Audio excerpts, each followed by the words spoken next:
all stand tall, and we all stand proud, with our heads held high and our spirits loud. We fought for freedom, we fought for rights, with honor and courage we fought the good fight. We're the black soldiers, black sailors and airmen. We stood tall through the years and remember when, for our country and our people we sacrificed. Through the onslaught of war we earned our stripes.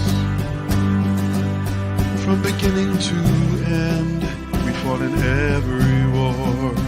We fought on land, sea, and air once more. The barriers broken, we made history. We have proven our worth and our bravery. We're the black soldiers, black sailors and airmen. We stood tall through the years and remember when, for our country and our people we sacrificed. Through the onslaught of war we earned our stripes. Prejudice and unforgettable fate, but it won't bring us down. We win the race, we rise above it. We know our worth.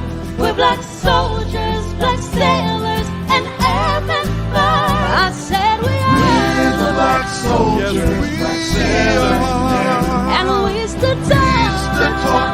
through the years and Oh yeah. our country and our people We sacrificed. the onslaught of war We earned our stripes. we honor our fallen brothers and sisters. We honor the sacrifice of the enlisters. We honor them always, both day and night. It's comfort to see the BEYA stars and stripes.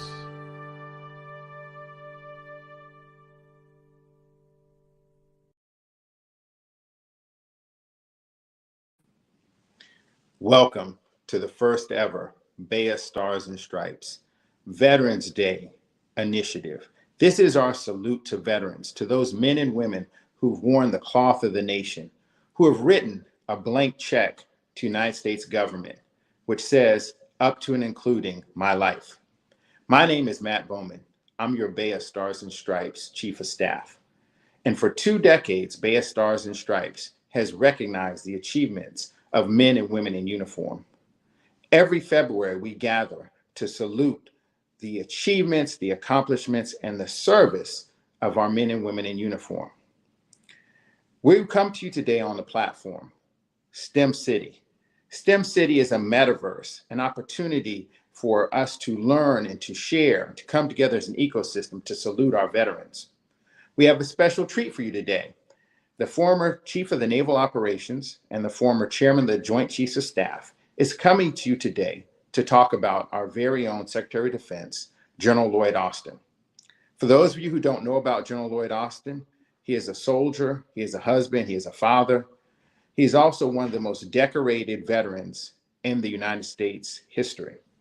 He was the Vice Chief of Staff of the Army, and he is currently the Secretary of Defense. But we're going to let Admiral Mullen tell you a little bit more about the history of the man who is our current Secretary of Defense and one of our leaders and one of our most inspirational advocates for BEYA Stars and Stripes.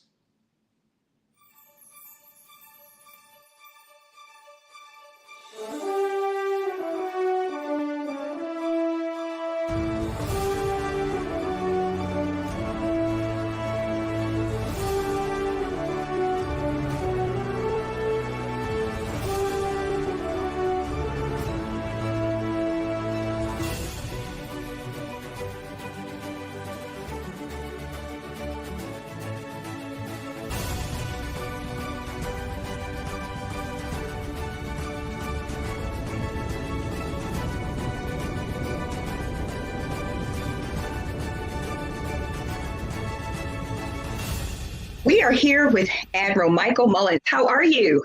I'm good. I'm good. Wonderful. We're very excited to have you here. And we're here talking about General Lloyd Austin. I understand that you knew him when he was in the service and you all had a special mentoring relationship. Would you care to share with us what that was? Yeah, I've known Secretary Austin probably since about 2008 or 9. I first met him actually. He was the operational commander on the ground in Iraq, and what that means is he was in charge of all the ground forces from northern Iraq all the way up near Mosul, all the way to southern Iraq, down near Basra. And I was chairman of the Joint Chiefs at the time. We had, tens of thousands of deployed troops in Iraq in a very difficult war, and I would routinely make visits to the theater maybe once a quarter. And so I first met him, and usually I would try to get out, be with the troops on the ground, and also certainly meet the commanders. And so it's when I first met him.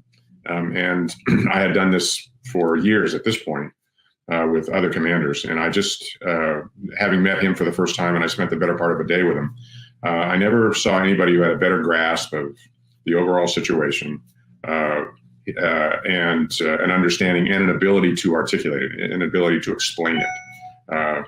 And I was just taken back by his level of professional excellence, his understanding, his ability to literally almost plan out loud and what was going to happen next in a very, very difficult set of circumstances. So I was, again, incredibly impressed. And when I came back to Washington, I actually picked up the phone and talked to the Chief of Staff of the Army, General George Casey. He's the senior officer in the United States Army. He runs the service, if you will.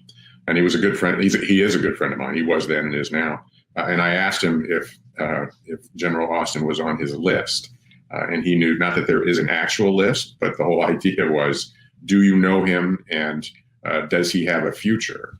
And basically, General Casey said that he wasn't on the list. And I told him to put him on the list. There is a hierarchy even among 4-stars. And as the senior 4-star in the United States military, I was, I gave very direct, very specific direction that I wanted to see this guy in the future. And General Casey did that. Many months later, and I actually don't remember how many, we had a rotation on my staff. General Stanley McChrystal, was being promoted to 4 stars and moving off the staff. And so creating that vacancy. And so I chose to bring General Austin in to that 3-star job, that lieutenant general job. He was a lieutenant general, but I wanted to see him up close and personal, not just have that experience that I had with him in Iraq. And so he worked for me for a significant amount of time as what I would describe as the senior 3-star on the joint staff. So he basically ran the staff. We're fighting 2 wars at the time, Iraq and Afghanistan. There are challenges all over the world, not limited to that. And so this job is the key 3-star job. And basically, he's the most senior person except the 4-star deputy that I had at the time.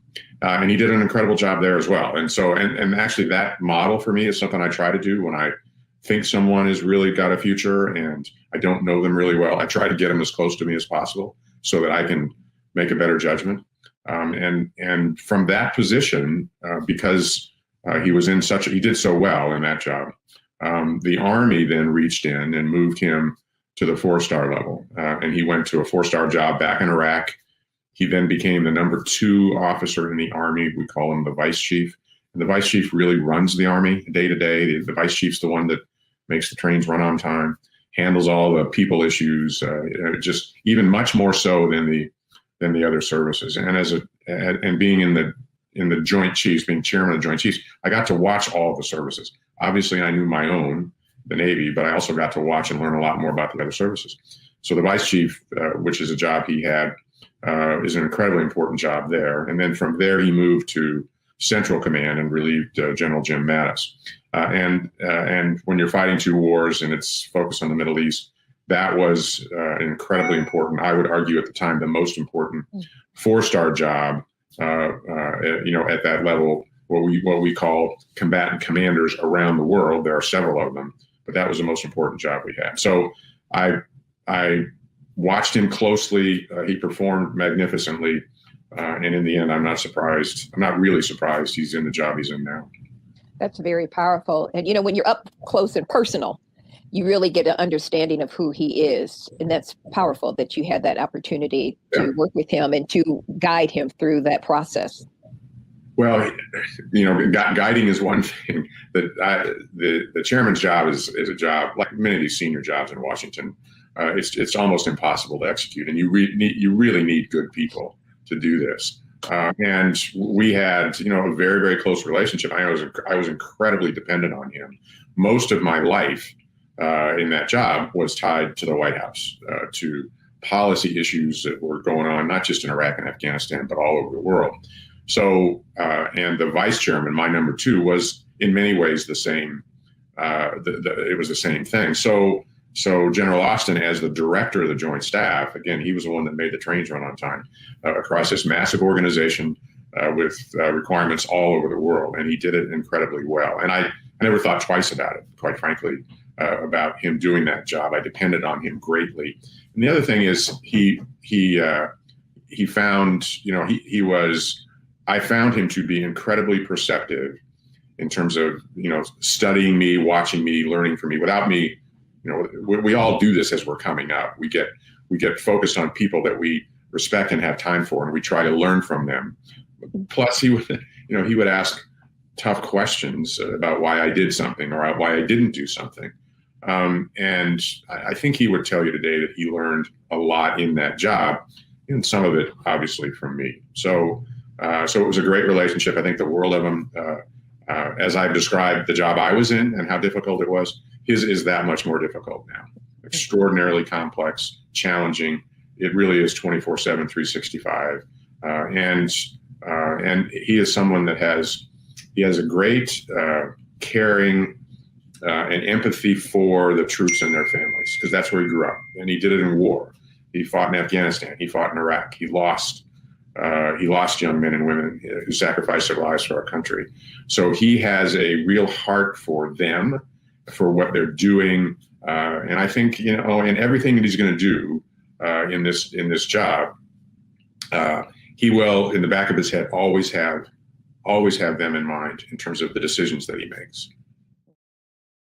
For Admiral Mullen, I know that accountability is his big issue. He holds everyone accountable. So let's hear a personal anecdote from Admiral Mullen about the current Secretary of Defense, General Lloyd Austin.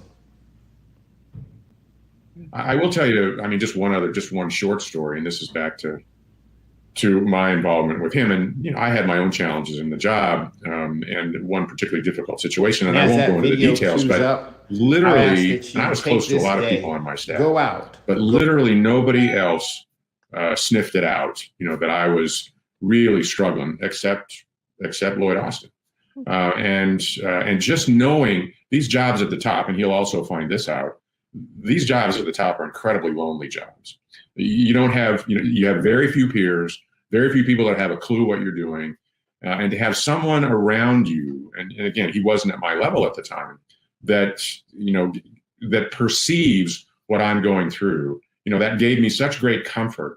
And literally nobody else did at the time. And that ability to be that perceptive and that wise at that level was pretty remarkable. That's a huge statement, sir. Yeah. Really, that's huge. Yeah. And because you don't really think about the Joint Chief having a lot of going on. You think that you got it all together and that people don't really pay attention because they think that everything's okay. Well, everything's not okay, obviously. And it's DC is a tough spot. It's a tough spot for anybody in a significant job in Washington. And it wasn't unique to my time. It's not unique to now. It's always been that way. For those of us in uniform, when people ask me, well, what was it like going to the White House or being engaged with the White House? And I'd say, for me, great story, middle-class kid, from Southern California, is able to rise through this system to be the top military officer in the country. And it's a great privilege to represent 2 million men and women who serve. And at the same time, you walk into the White House, and you are it. You're the single person in uniform at the time, and this is me, in the military. It's the moon. I haven't operated in this environment. I haven't, and you've got hundreds, if not thousands, of people in the White House doing politics 24/7, 365. They're looking for good political policy outcomes, and you are there to give your best advice, to stay out of the politics, to be apolitical, and then to march off when the president makes a decision. That is a different environment, and there's no preparation. There isn't any preparation for that except really hard jobs, because you don't work. There's no training job, there to see the environment in which you are going to work. Now, Secretary Austin he is doing the same thing. It's certainly the first time he will have been to the White House. It's that same environment. He's in a different situation because he's a civilian. He's a political appointee of this president, and he's certainly expected to carry out the agenda of, President Biden and this administration. That's different. What isn't different is the land he's walking into that he hasn't been before. And he's not unique in that regard. There's a first time for everybody. In this case, going in at that level, it just makes it that much more challenging. And I think he's up for it, according to you. Oh, I do. Yeah. What is one thing, and our final question, what is one thing outside of his exemplary military service that people should know about him? He is, we've talked earlier about, the whole issue of representation, minority representation in the military. And we're clearly, this last year, and I mentioned coming up through the 60s and the 70s, but this last year has been, a jolting year with respect to so much, including race. And even for me, who, I've been engaged on these issues, my whole career, it was still a very, very much a learning experience about what I didn't know. And I guess what I want you to know about Lloyd Austin is he is aware of that. He knows the significance of his position with respect to being the first Black Secretary of Defense in our history. And he knows better than I, the history of race in this country per se. That said, one of the messages that I want to convey as far and as wide as possible is this is not a Black man's problem. This is a white man's problem. And so yes, he's Black, and yes, he's a Secretary of Defense. But for all of us to just say, okay, now that we have a Black Secretary of Defense, he can fix these issues. That is not true. He has a lived experience which can inform so many leaders that didn't have that. I talked earlier about what Charlie Bolden's life was versus mine. That lived experience is invaluable. And the same is true for the Chief of Staff of the Air Force, who's the first Black service chief, General C.Q. Brown. But my expectation is this is a white man's problem that we, because we've been in these power positions literally throughout our history, have great responsibility to address, make change, and carve out a better future, to be assisted greatly by somebody like Lloyd Austin. And he's also responsible for getting this right in the military right now. But we cannot just lay it all on him at this point to try to fix it. It's something we have to work on in the military and quite frankly, in the country. And he's up for it. He'll do that. I talk these difficult times that we're in, it's really important, quite frankly, for everybody to pitch in, not just one or two or a few individuals. The challenge is huge. It's historic. It goes back 400 years. It is not going to be solved overnight. And yes, we've made progress, but if anything on racism, became very visible last year, it's the miles to go. We got a long way to go here.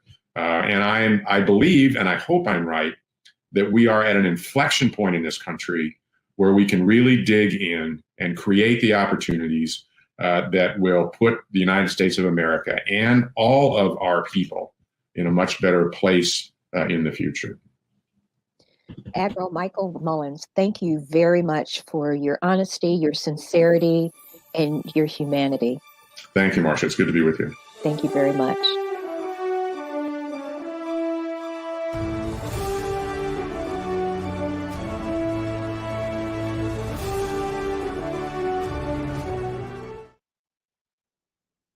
Admiral Mullen, thank you, sir, for those inspiring words and for sharing those personal stories about Secretary of Defense Lloyd Austin.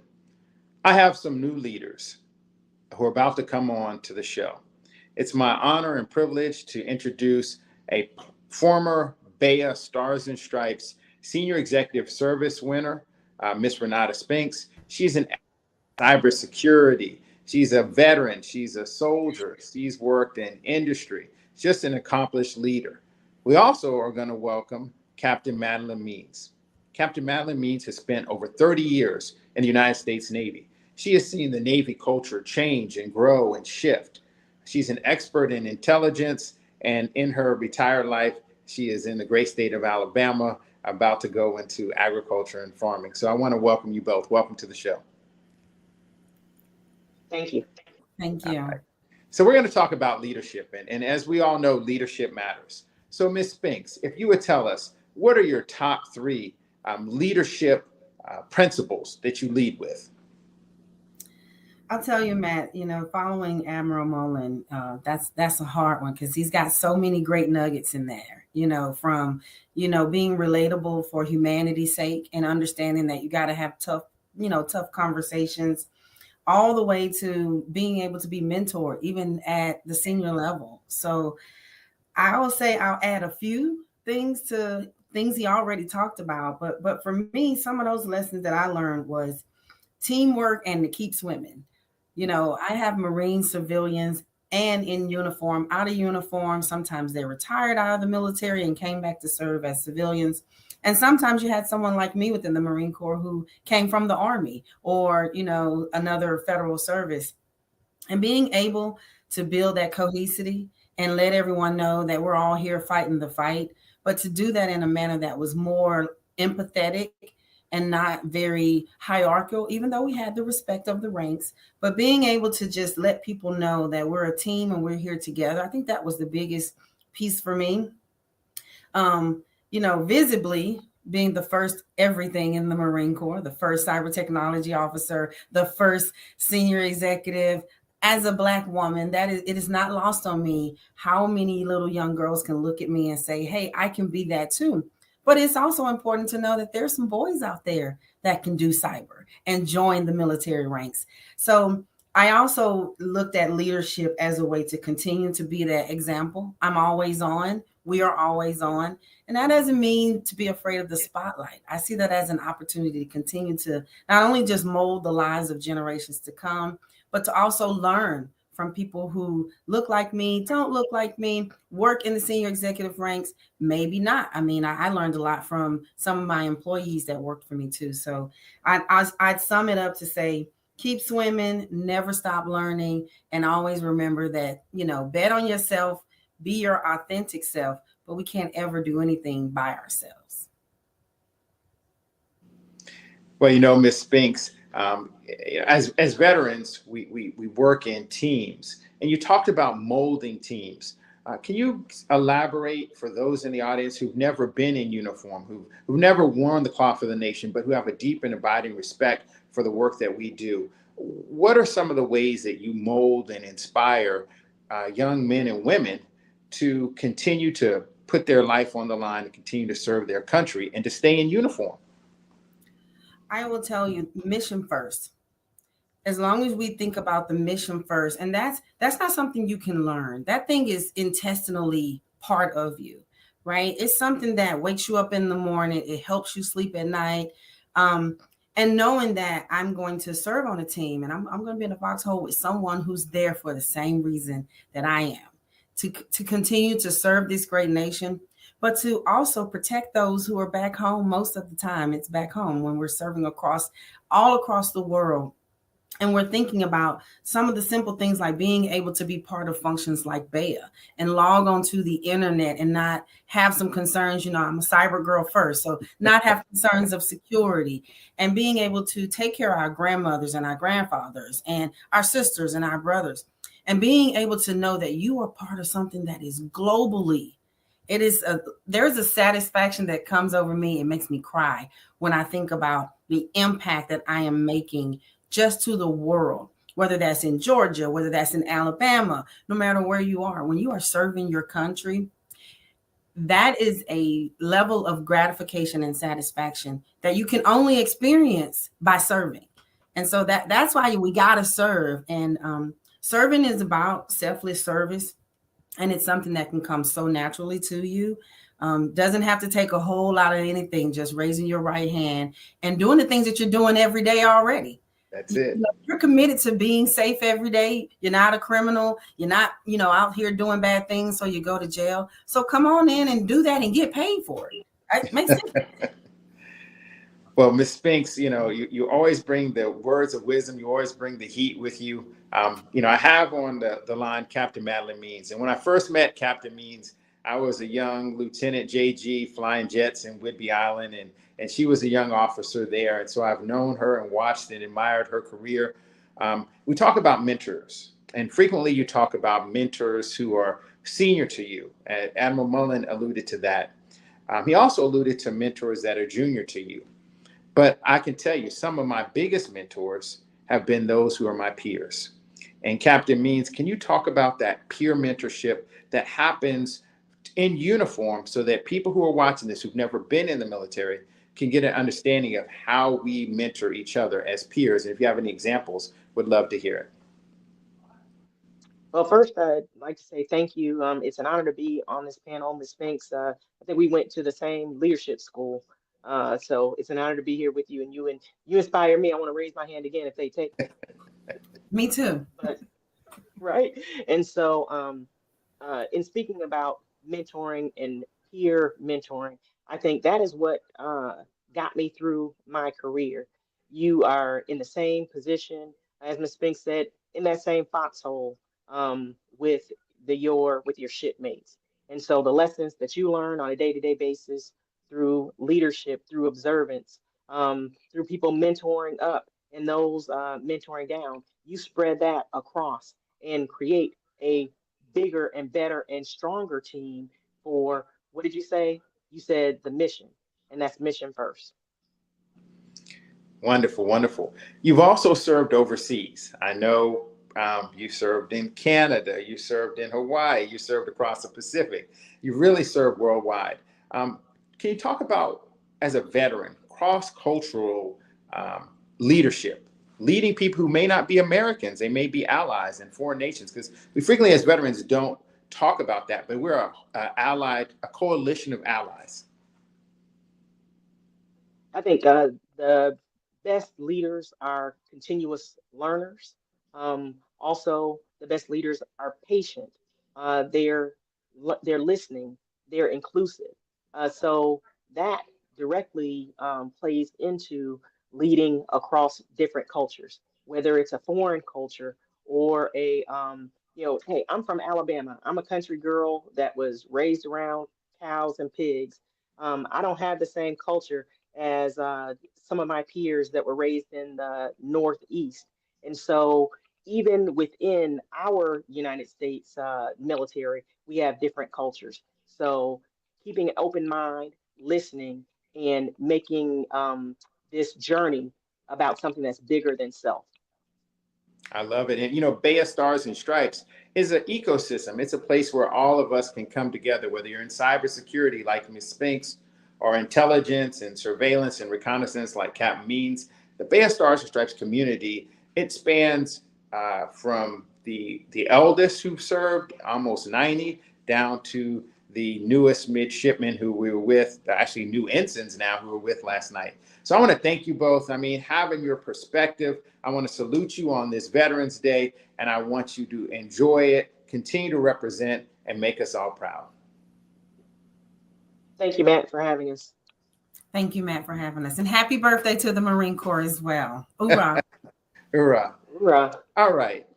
Well, now we are going to bring you another treat. Admiral Mullen talked about the Navy and his leadership of the Navy. And while Admiral Mullen was leading the Navy, during his career, his 40-year career, he had the opportunity to witness some historic achievements.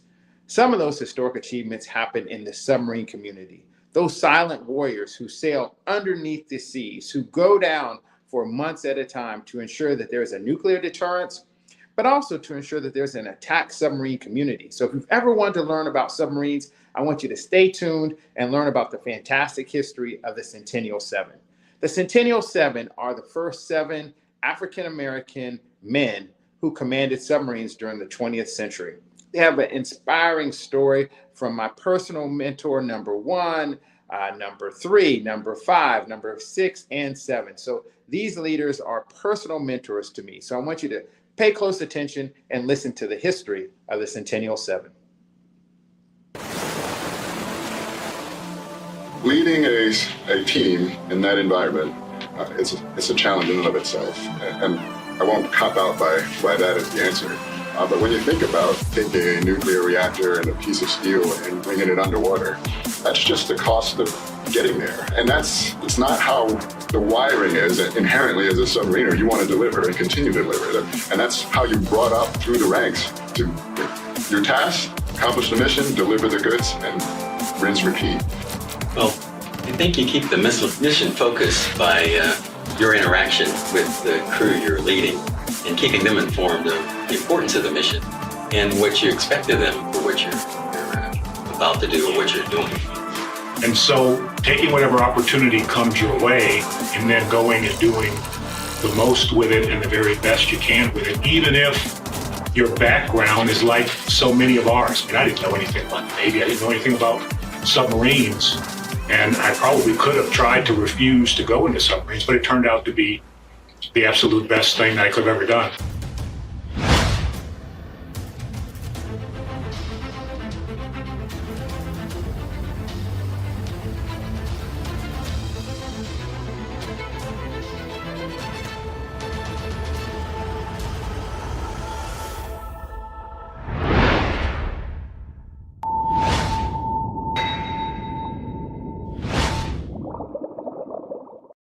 African Americans have a long history of naval service. First, with state and continental navies, and then with the United States Department of the Navy in 1798. Since then, Black Americans have continued to distinguish themselves ashore on ships, aircraft, and submarines through times of peace and conflict. Today's African American sailors stand proudly knowing the accomplishments of their predecessors, including the sailors who earned the Medal of Honor during the Civil War, Dick Henry Turpin, one of the survivors of the explosion aboard the battleship Maine, and the Black female yeoman who enlisted during World War I. The U.S. Navy planted the seed for racial integration during World War II and trained a generation of outstanding Black officers and enlisted personnel who provided critical leadership and expertise during the Cold War. As trailblazers meeting the challenge during the 1960s and 1970s, African Americans began commanding ships, submarines, and shore establishments. In 1974, the Navy issued its first Equal Opportunity Manual and issued its first Affirmative Action Plan 2 years later. And now, as in previous periods, Black officers and enlisted personnel have continued to stand out among the Navy's best and brightest, gaining recognition in their roles as trailblazers. Since the United States Submarine Force was established in 1900, only 7 African Americans had held command of a submarine by 2000, which marked the first 100 years, centennial, of U.S. Submarine Force history. In this rare group photograph taken at the BEYA STEM conference, the 7 stand in the order they took command. From left to right, Captain Pete Toms, 1983, USS Houston. Rear Admiral Tony Watson, 1987, USS Jacksonville. Captain Will Bundy, 1988, USS Barble. Vice Admiral Mel Williams, 1994, USS Nebraska. Captain Joe Peterson, 1994, USS Dolphin. Admiral Cecil Haney, 1996, USS Honolulu. And Vice Admiral Bruce Grooms, 1997, USS Asheville. C.A. Pete Toms, the first African American to command a nuclear-powered Navy submarine in 1983, died in June 2019. While serving as commander of the Recruit Training Command, Great Lakes, one of the Navy's boot camps, Captain Toms won the Black Engineer Award for Affirmative Action in 1991. Dr. William F. Bundy, who won a 1993 Black Engineer of the Year Award for Outstanding Achievement in Government, died December 2019 at 73.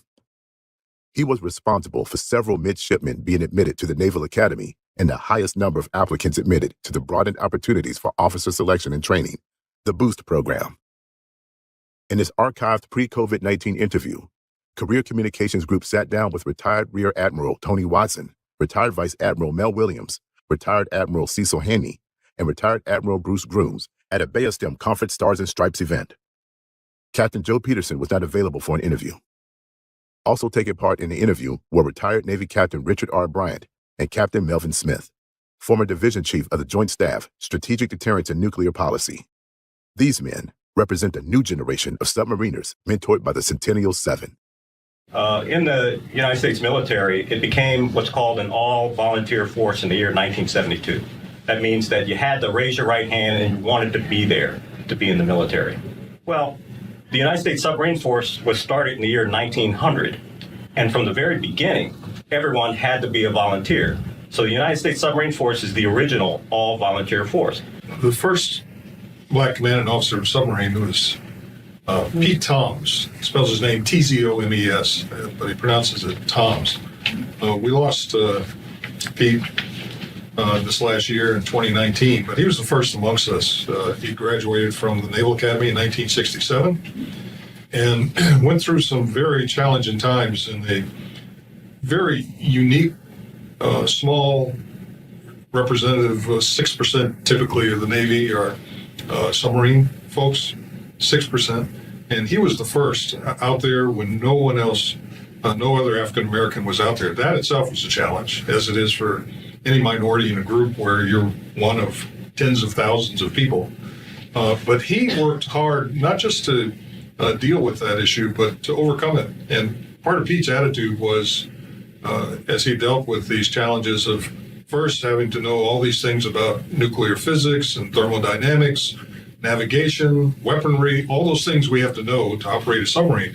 He had to deal with all this information that he needed to know, and then he had to deal with those other challenges that he had in a what we call an officer corps. On a submarine, there's in the dining facility a room we call the ward room that derives from the Navy days of old, when on pirate ships they used to put stuff they captured, the ward that they captured in this room, and that's where the officers eat and gather.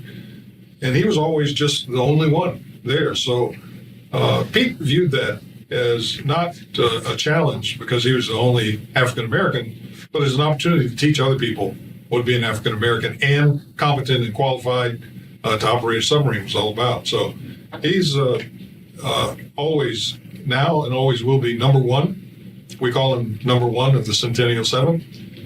He'll always be here as number one. We'll always know him as that. And the man put up with a lot to help pave the way for the rest of us. Just an amazing man. Chancellor A. Pete, we called him, Toms. Once again, I'd like to provide a little perspective. When you step back and look at what has transpired, the commissioning source for many officers in the United States Navy is the United States Naval Academy. The U.S. Naval Academy was established in the year 1845. In the first 124 years of the Naval Academy, that's all the way to 1969, there were only 35 African Americans that graduated from the Naval Academy, 35. Captain Pete Toms was one of those 35. So big picture, not only was he the first African American to command a submarine, he's one of the first 35 African Americans to graduate from the U.S. Naval Academy. The second African American to command a submarine was Tony Watson, to my left. He graduated in the year 1970. Okay, that's the year after that first group of 35. So these are trailblazers, is what I'm communicating to you. And I just remember as Ensign Williams, who graduated from the Naval Academy in 1978, I was walking at the submarine base, Groton, Connecticut, and there was a screech that came from a window in one of the quarters. And it was Pete Toms. It was Commander Pete Toms. And so I stopped in my tracks, and I found myself summoned and had a session with him. First introduction to Captain Pete Toms. He was a commander at the time. And I think Admiral Haney had a similar thing where we're there. But basically, number one, pulled in us as ensigns, talked to us about being an officer, submarine force, etc. And throughout our careers, he touched our lives and helped us along the way. So being number one was special. And I just remember Pete Toms with that screech. He's got a fiery spirit, and you knew when he was talking to you. We had the uniqueness of meeting Captain Pete Toms when we were very junior in the business. We had finished nuclear power school and its prototype, and we were now into through the training of our basic submarine officer course. And that was the first me. I didn't know him before. And quite frankly, the whole thing of submarines was relatively new to me. But I'll tell you, this energetic individual, you could tell right off the bat, was technically and operationally smart. And he drilled into us a motivational speech that quite frankly carried us through the rest of our career, you might say. It was, in some regards, candid. And yes, you can do this, but it was, you will do this and you will do it well and stick to what you've learned. And quite frankly, so we were awestruck. I was awestruck at just the opportunity to see him at that stage, at the very beginning of your business of becoming an officer in a submarine. Wow, unbelievable. You know, in the military, command at sea is the highest responsibility that you can have.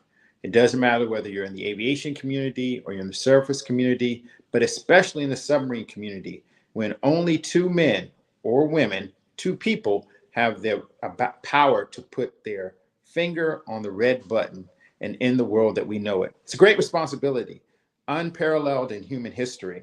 And those Centennial 7, those 7 men held that responsibility.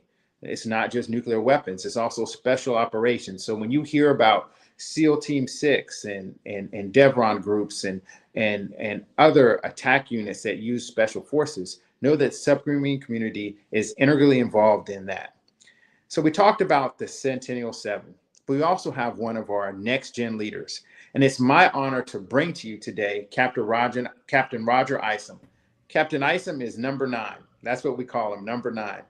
He commanded the USS Wisconsin in Kings Bay, Georgia. He is a husband, a father. He's a tremendous leader. And in this BEYA ecosystem, we bring together those lonely moments that happen, not just for Admiral Mullen, but also for other leaders at sea in business and industry. And we bring them together in an ecosystem. And that's what BEYA is all about. So welcome, Captain Roger Isom. Thanks, Matt. All right. Well, sir, can you speak a little bit? I mean, I know you know all 7 of them at the deepest levels. Can you talk a little bit about them as people and them as leaders and their impact on your life? Yeah, you know, I got a little choked up just watching the video about the Centennial 7. A theme that really drives me when it comes to leadership, I call it making leadership personal. And it's about having a deeper connection with the purpose and the people in your organization. And the Centennial 7, they've inspired me, they've influenced me to believe what I thought was impossible, being the commanding officer of a submarine and doing it well. And so when I see them, I know each one of them. They've inspired me, they've challenged me, and just by their exemplary performance, competence, knowing their job, and hearing other people talk about them, and not saying they were great Black officers, but saying they were good officers I'd be willing to go to battle with. I'm getting a little choked up because that's what their legacy means for me. And that's what I intend to do with future generations, is honor them by paying it forward the way they inspired me. Well, it's our chance to really capture the narrative. So what I'd ask is, tell us one unknown fact about each one, and we'll start with number 1. We'll start with number 1 and go all through all 7. Yeah, number 1, Pete Toms, met him at the Naval Academy. And like me, when he came to visit Naval Academy, I learned we had something in common. Our initial goal was to be a Marine Corps pilot. And we changed our minds and became submariners basically at the last minute. Pete Toms, because of his height and hands ratio, he couldn't be a pilot. And so he kind of dropped into the submarine force. Same for me. I wanted to be a pilot. And then by meeting another Centennial 7 Grooms, then Lieutenant Bruce Grooms, I decided to become a submariner. So that's 2 of them. Dr. Bundy, oh my God, Dr. Bundy, super smart. And he would always encourage me, Roger, take care of your people, because he was prior enlisted and I was prior enlisted for 1 year. So it's not just about taking care of the mission, but also taking care of your people. Admiral Tony Watson, what I liked about him was, he was handsome. And one thing we have in common is we were both bald. And so he made me realize is that don't let that stop you. And I like how he always referred to me. This is the personal side. My nickname is Ice, and he would always call and check in on me. Hey, Ice, how's it going? And to be truthful, at about the 10-year point, I thought about getting out. I didn't have a great experience with one of my 7 submarines, and I was going to get out. And Admiral Watson called me, and we had a great conversation, and I stayed in for another 17 years. So that's him. Joe Peterson, which you may not know about him, very physically athletic, great shape. So not only was he competent technically, but he took care of his body, took care of himself. I mentioned Admiral Grooms, but last but not least, let's go with Admiral Haney. When you talk about humility, this is one of the most humble officers I've ever been around. He went on to make 4 stars, but he did not forget where he came from. And that's what I tried to embody in my leadership. Don't forget where you came from. People are people, no matter what their rank, no matter what their background is. So as you see, I have a personal connection with all of them in terms of our common purpose, but also our deep connection with taking care of our people. Well, I've had the privilege, I'm coming from the aviation side, but I've had the privilege of working with some great submarine officers. And number 4, as a matter of fact, I'm going to tell you this quick story about number 4 that I've never told anyone. So, he's an author. He's a multi-generation sailor. And so I was at a convention, and at the last minute when I was working in the Navy, I asked him to come speak. And he was coming to speak to a group of Congress people and top leaders in America. And I was sweating bullets. I had never heard him speak. I'd only heard him analyze and critique and be very pensive. And he got on that stage, and I tell you what, he rocked the house. The crowd was up in arms. Everybody was clapping, and he came down. I said, "Sir, great job, great job." He said, "Matt, you say that like you think I couldn't do it." But I tell you what, he's a fantastic officer, fantastic leader. I mean, those guys can do it all. They can do the social, they can do the athletic, and they absolutely can do the academic and the technical piece. So just an honor to meet them. Yeah, man, I apologize, man. I forgot to mention, last but not least, Admiral Williams. So Admiral Williams and I, we're of the 7. Admiral Williams commanded a nuclear powered ballistic missile submarine in Nebraska, and I will follow in his footsteps to command the USS Wyoming. So that's our connection as ballistic missile submarine COs. That is fantastic. That is fantastic. Sir, the other thing is, can you give the audience a sense of what is it like being underwater for months at a time? And what's it like to have that power, that finger on the button? Tell us what's this like. Yeah, the reason I joined the Navy, I wanted to be an astronaut. So my goal was to be an astronaut and go to Mars. And so I didn't become an astronaut, but I became a hydronaut. And to me, being on a submarine, it's just fascinating to be on a warship. That's also your home. It's where you sleep, you work, and you bond with other people. And so for me, I just love that environment. I don't need to see the sun. I grew up on a farm, so I got plenty of sun. But to be able to be on that submarine and realize, we're all in this together. We ride together and we dive together. I said dive, not die. Okay. And so I just like the environment. It's close. You can't hide from each other. You all have to work together. You depend on each other. And the longest time I've been submerged is 88 days. And I could have gone another 88 days because once again, it's a common purpose, and the people working towards that common purpose, it just motivates me. I just enjoy that environment. It's hard work, but it's hard work that's worthwhile. And I think one of the things I want to add is, my mom and dad worked hard. She was a maid. My dad was a carpenter, and they didn't get rewarded for their hard work. So I had nothing to complain about. A great job, great mission, great people, and a bright future after the submarine force. So I hope that answers your question. As far as the power, it's enormous power, but with enormous power comes enormous responsibility. And we accomplish our mission by not having to, thank God, launch those missiles. It's about deterrence. Well, sir, when you speak to mission and service, that dovetails right into legacy. So right now, we're going to play a short video on the legacy of the Centennial 7.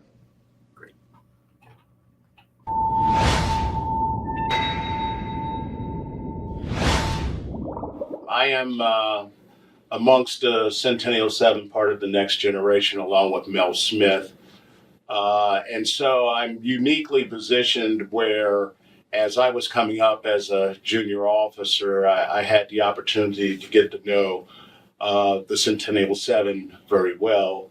The man to my left was a company officer at the Naval Academy when I was a midshipman, just as I was a company officer when Mel was a midshipman. I went on to become the admiral aide to our first Black submarine admiral, Tony Watson, once upon a time. And the other three, we have intermingled and intermixed, as well as the two who aren't here right now. So I consider myself extremely blessed to be kind of the connection between the Centennial 7 and the next generation. There's obvious lessons that I gained from conversations and mentorship from the Centennial 7. One of the things I was thinking, I think there was a question floating around and said, what would you tell your 21-year-old self if you had the chance to talk to them? And one of the things that came to mind was don't discount the struggle too much. And what I mean by that is without that struggle, it would not inform you and prepare you to help other people. It would be perfect if every time we got underway, the weather was good, the meal was good, and we had fair seas. But that's not life. And in accomplishing that, it's important to have the things that buttress resilience and prove to you that you can deal with the challenges as they come. Second thing is to be active and available. So I think one of the challenges that kind of goes with integration in general is when you integrate people and things, sometimes we sort of do it one person at a time or one or two at a time. And so oftentimes we think it's me individually against the world because I don't always have someone else to talk to. We don't know what path we'll be on and where we'll be led. And so taking whatever opportunity comes your way and then going and doing the most with it and the very best you can with it, even if your background is like so many of ours. I mean, I didn't know anything about the Navy. I didn't know anything about submarines. And I probably could have tried to refuse to go into submarines, but it turned out to be the best thing I could have ever done. And then part of the beauty of the experience, I think, was that, we learned this really special skill. And frankly, lots of these skill sets carry over into other parts of life, the business world, you name it. It's not just submarines. But one thing I learned was that in the roles that we served, you are watched so closely. Everything you do is watched by the crew, by everyone inside and outside. So you have to be confident, competent, and you have to know your job because they can tell when you're confident and you know what you're doing, and then you go do it. But the other part of this life is that submarining, like so many things, it's inherently all about the people that you work with and the people that you lead.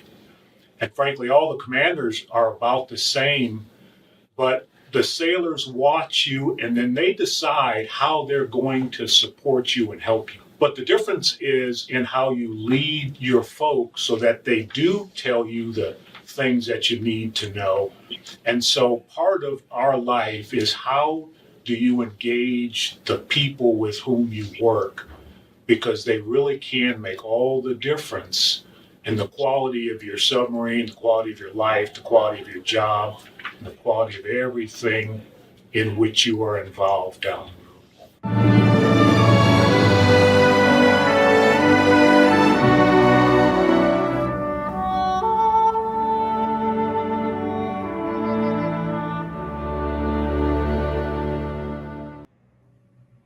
So, BEYA Stars and Stripes, becoming everything you are, is all about legacy. It's 365 days a year, 7 days a week, 24 hours a day. We have this platform, STEM City, which is unique in the world. But when you talk about legacy, at the end of the day, it's about people.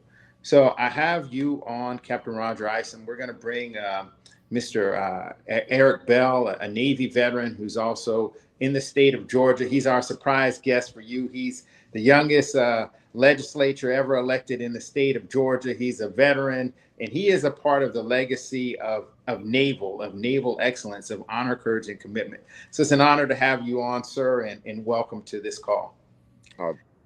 Thank you, Matt. I really appreciate it. As a mentee, from coming from a mentor, it means a lot to be here, as well as with you, Mr. Isom.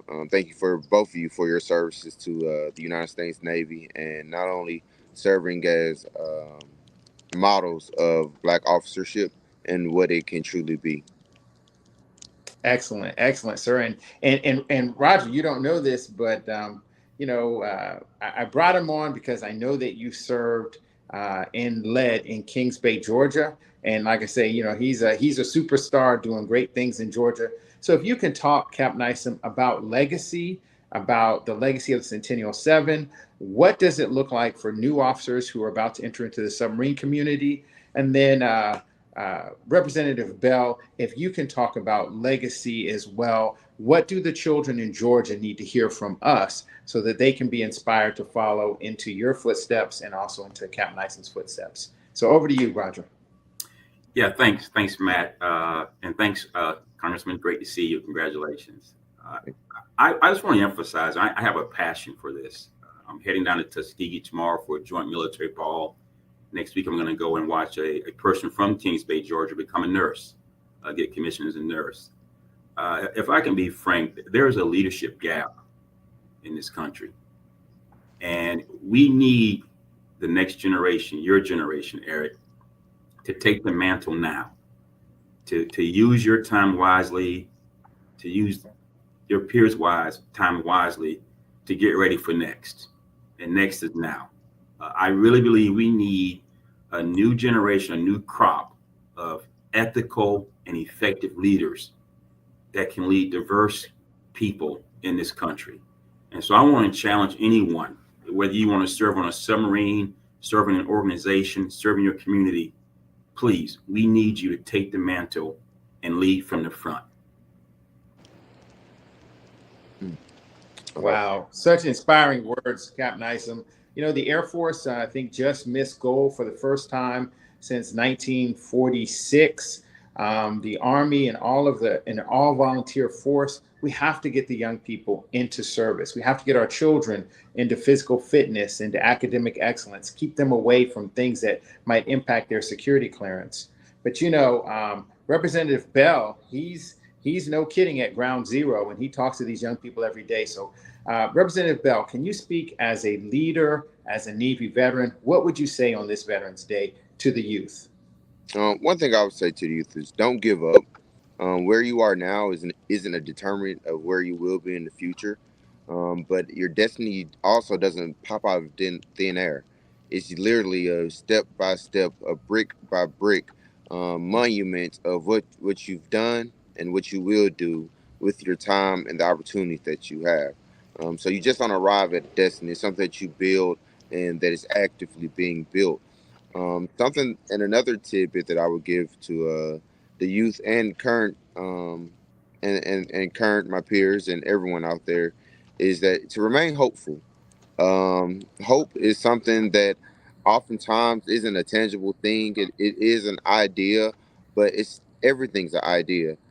At one point in time, the United States of America was just an idea, and it started with 13 colonies. Something that I'm proud to say that Georgia has a legacy of being one of the first of always defending the American Constitution, and it continues to defend the Constitution both domestically and abroad with the sub base in Kings Bay.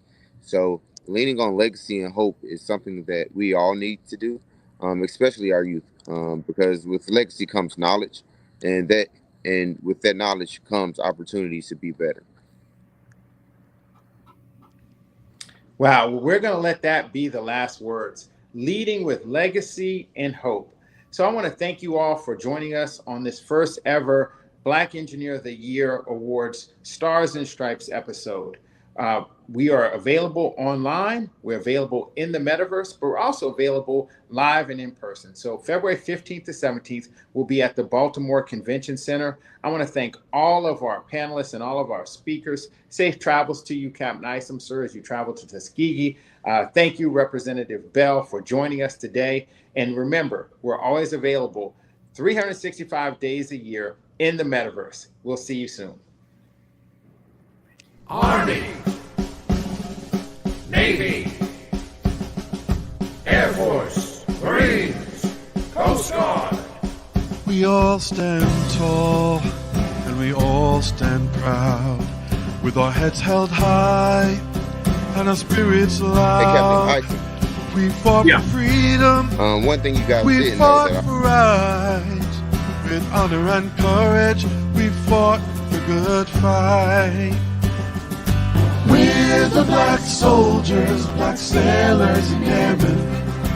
We stood tall through the years and remember when, for our country and our people we sacrificed. Through the onslaught of war we earned our stripes. From beginning to end, we fought in every war. We fought on land, sea, and air once more.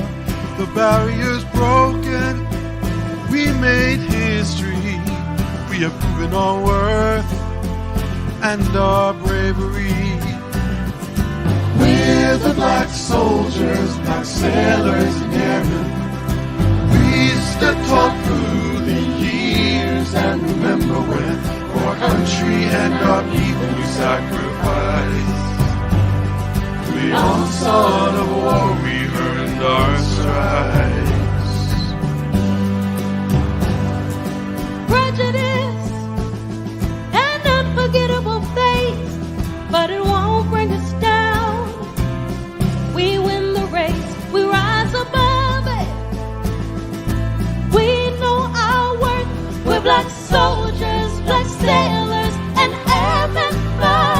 I said we are. We're the black soldiers, black sailors, and we stood tall. We stood tall through the years. Oh yeah. Our country and our people are sacrificed. We sacrificed. The onslaught of war, we earned our stripes. We honor our fallen brothers and sisters. We honor the sacrifice of the enlisters. We honor them always, both day and night. It's comfort to see the various stars and stripes.